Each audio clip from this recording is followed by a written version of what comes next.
Hello, Namaskar, and a very warm welcome to everybody. My name is Tushar Goel. I'm doing my PhD from JNU. I cleared my JRF in 2021. This is a class on research aptitude. This is lecture 2, and we will be studying about philosophy of research.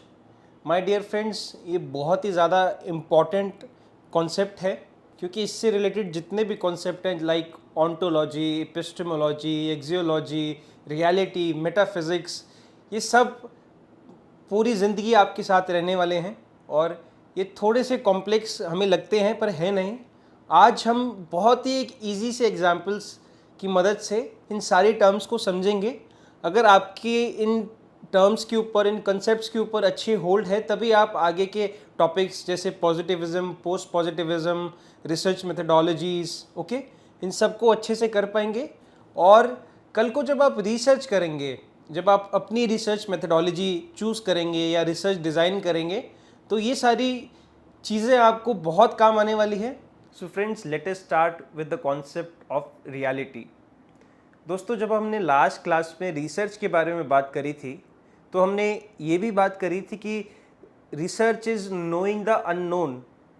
हम उस चीज़ से अनभिज्ञ हैं जो हमारे nature में exist करता है, और जो एग्जिस्ट करता है हमारे परसेप्शंस और हमारे इंटरप्रिटेशंस से इंडिपेंडेंटली, उसको ही रियलिटी कहते हैं, उसको ट्रुथ कहते हैं, जिसको हम खोजना चाहते हैं अपनी रिसर्च के द्वारा।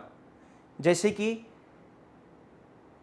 द लॉ ऑफ ग्रेविटी, वो जब से संसार बना है तब से थी, इट एग्जिस्टेड, बट न्यूटन ने उसको अपनी रिसर्च से या उस रियलिटी को का खोज किया।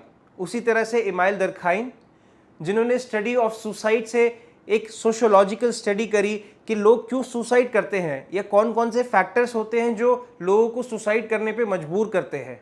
ठीक है, so reality can be defined as any phenomena which is being studied that exist independently of our perception or interpretations. Okay?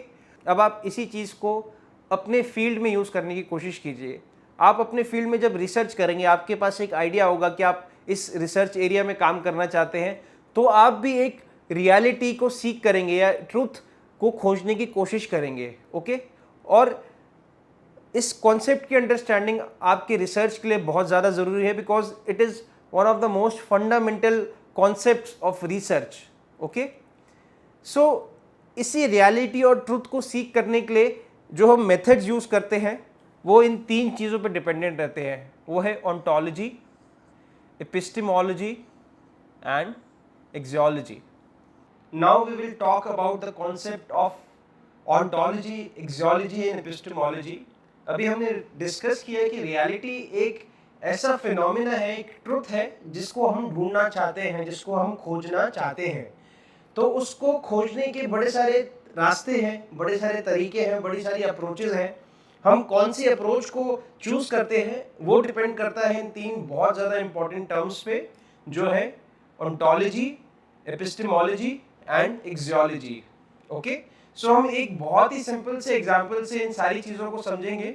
हमने आज तक बहुत ही वेग डेफिनेशंस लर्न करी है कि ontology is the nature of being and reality, epistemology is the source of reality और source to know the knowledge और रियलिटी, और एक्सियोलॉजी के हम बारे में बात करते हैं तो बड़ी वेग सी अंडरस्टैंडिंग हम बना लेते हैं कि it is the ethical values in research. Let us understand them one by one with the help of a very simple example. So, ontology, epistemology and axiology fundamental philosophical concepts हैं research के, and it plays very essential role in shaping your research design. Okay, कल को जब आप लोग अपनी research करेंगे, ये JRF के बाद की बात कर रहा हूँ मैं, ये एग्जाम क्लियर करने के बाद भी ये पूरी जिंदगी आपके साथ नहीं छोड़ेगी। ठीक है, आपको ऑन्टोलॉजी, एपिस्टेमोलॉजी और एक्सियोलॉजी अपनी हर रिसर्च पेपर में, हर रिसर्च डिजाइन में अगर इसकी अच्छी कॉन्सेप्चुअल नॉलेज होगी तभी आप अच्छे से अपनी चीजें कर पाएंगे। ठीक है, सो ontology examines the nature of reality. nature of reality, this is the keyword। इससे ही PYQs आए हुए हैं बड़े सारे जो हम आगे सॉल्व भी करेंगे। बट हमें आज समझना है नेचर ऑफ रियलिटी का क्या मतलब हुआ, nature of being and reality, the fundamental concepts and categories that shape our understanding of the world. Okay, so let us understand this terminology with the help of a very simple example. We all know that there is a convention, or there is a reality, we can say, that sun rises from the east and sets in the west. sun east से rise होता है और waste में set हो जाता है, ठीक है, ये आप और मैं बचपन से जानते हैं। अगर हम इसकी ओंटोलॉजी बात करें, इस नॉलेज की या इस रियलिटी की, तो वो क्या है? पहले आप लोग ये बताइए, एक बार वीडियो को पॉज कीजिए, क्या आप इस बात से इत्तेफाक रखते हैं? जरूर रखते होंगे, ठीक है। जब हम बात करते हैं ओंटोलॉजी की, क्या वो ऑब्जेक्टिविज्म या रियलिज्म से प्रेरित है? इसका मतलब कि it assumes that objective reality exist independently of human perception, reality is one, ठीक है। क्या अगर मैं यहाँ पे हूँ दिल्ली में, sun rises from the east and sets in the west मेरे लिए ट्रू बैठता है, तो पूरे संसार में कोई भी व्यक्ति, चाहे लंदन में हो, यूएसए में हो, क्या अगर सबके लिए ये बात ऑब्जेक्टिवली ट्रू है? ठीक है, उसको ऑब्जेक्टिविज्म कहते हैं। पर अगर हम बात करें कि कंस्ट्रक्टिविज्म की, so constructivism suggests that reality is socially and subjectively constructed through human perceptions and experiences and interpretations, ठीक है। अब यही बात अगर मैं आपको बोलूं कि सूरज तो कभी अपनी जगह से रिलेटिवली फिक्स रहता है, वो तो कहाँ मूव करता है, वो तो जो धरती है वो सूरज के अराउंड रिवॉल्व करती है, अपने एक्सिस के अराउंड रिवॉल्व करती है, तो उससे हमें एक इल्यूजन क्रिएट होता है कि सूरज ईस्ट से राइज हो रहा है, sun is rising from the east.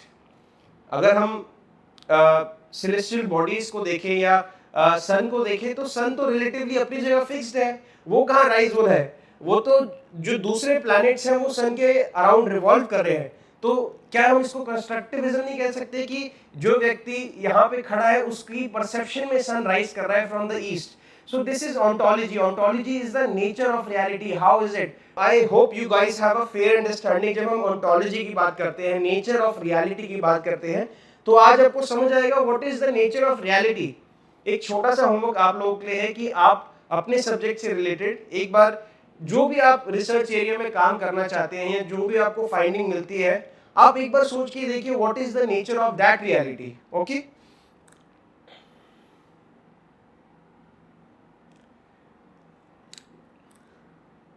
So after ontology, the another very important realm or the concept which influences the research design is epistemology. Let us understand what is epistemology. Epistemology is the branch of philosophy concerned with how knowledge is acquired, justified and disseminated. किस तरह से हम reality का source क्या है, ठीक है, उसी सेम एग्जाम्पल को एक बार देखेंगे और हम एपिस्टेमोलॉजी के बारे में समझेंगे। सो जब हमने बात करी थी sun rises from the east and sets in the west, we can consider the following epistemological aspects. इधर it is perceived through senses, perception and observation. एक व्यक्ति ने बार बार देखा, रोज देखा, 100 बार देखा कि सन तो ईस्ट से राइज हो रहा है, sun rises from the east and sets in the west. Okay, empirical हमने लास्ट क्लास में बात की थी, which is based on verifiable data. Okay, data record, scientific studies की गई या साइंटिफिक अगर मॉडल्स देखें, जैसे कि अगर हम सेलेस्टियल बॉडीज को देखें या सन को देखें, तो उससे तो हमें एक अलग से नॉलेज क्रिएट होगी कि सन तो अपनी जगह फिक्स्ड है, वो तो आपके जो प्लैनेट्स हैं, धरती है, पृथ्वी है, वो उसके अराउंड घूम रही है, ठीक है। सो या तो ये एक परसेप्शन कह सकते हैं हम, या हम इसको कह सकते हैं it is a linguistic convention. एक sun rises from the east and sets in the west, हमने एक लिंग्विस्टिक कन्वेंशन यूज कर लिया है एक परसेप्शन को एक्सप्रेस करने के लिए। Okay, so epistemology is the source of knowledge. किस तरह से, कौन से मेथड से आपने उस रियलिटी को खोजा है या उसके करीब गए हैं। Okay, so now we have discussed ontology, which is the nature of reality or being, nature of being or reality. Epistemology, it is the source of knowledge.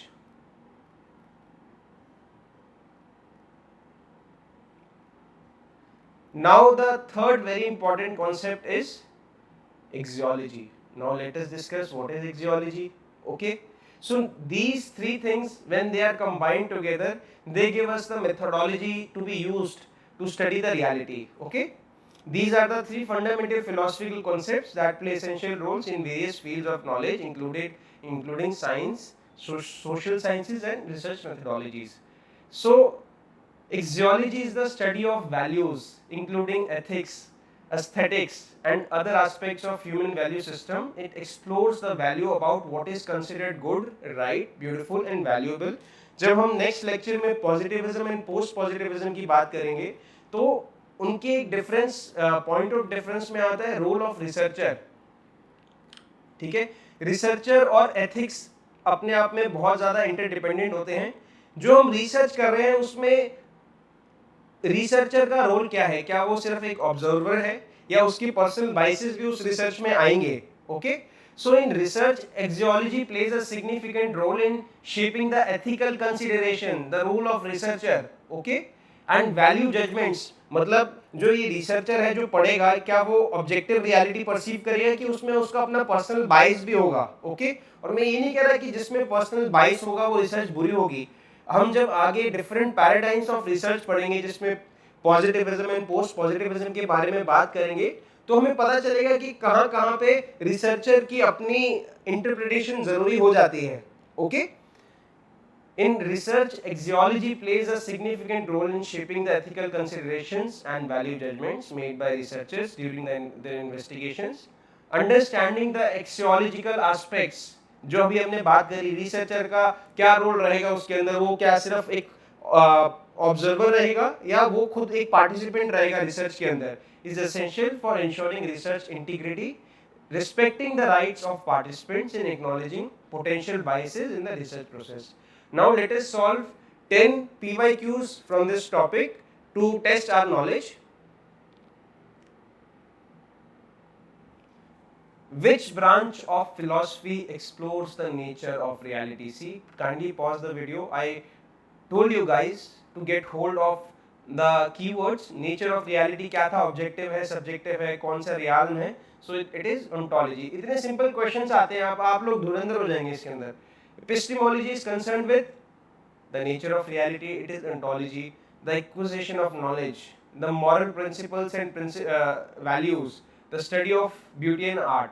So the right answer is acquisition of knowledge. Axiology deals with the question of moral values and principles. Okay, kindly pause the video for 5 seconds and solve these questions. Ontology examines, क्या examine करता है? अभी हमने बात की थी how we acquire knowledge and justify beliefs, how the nature of reality and existence, and moral values and principles, the study of beauty and art. The right answer is the nature of reality. How does epistemology relates to research? It determines the nature of reality, it investigates the ethical considerations, it influences the choice of research questions and methods, it evaluates the validity of research findings. ये थोड़ा सा इसने घुमा के पूछा है. It determines the nature of reality. This is ontology. It investigates ethical considerations. This is axiology. It influences the choice of research questions and methods. हमने बात किया था ना, it is the epistemology is the source of acquisition of knowledge. So it influences the choice of research questions and methods. What does axiology explore? Axiology के हमने बारे में बात की थी, आप लोग इसका आंसर दीजिए. The nature of reality and existence, the acquisition of knowledge, moral principles and values, valid reasoning and logical principles. The right answer is C. Okay, so guys, that was all from my side. See you in the next lecture. In the next lecture we are going to learn about the research paradigms of positivism and post positivism. And believe me, अगर आप लोगों का इन concepts के ऊपर जो आज हमने करे हैं होल्ड अच्छा है तो नेक्स्ट क्लास आपके लिए बहुत ईजी होने वाली है. So see you in the next lecture and kindly subscribe to my channel, and you can also join my Telegram group. I am sharing the link of my Telegram group in the description box. Thank you.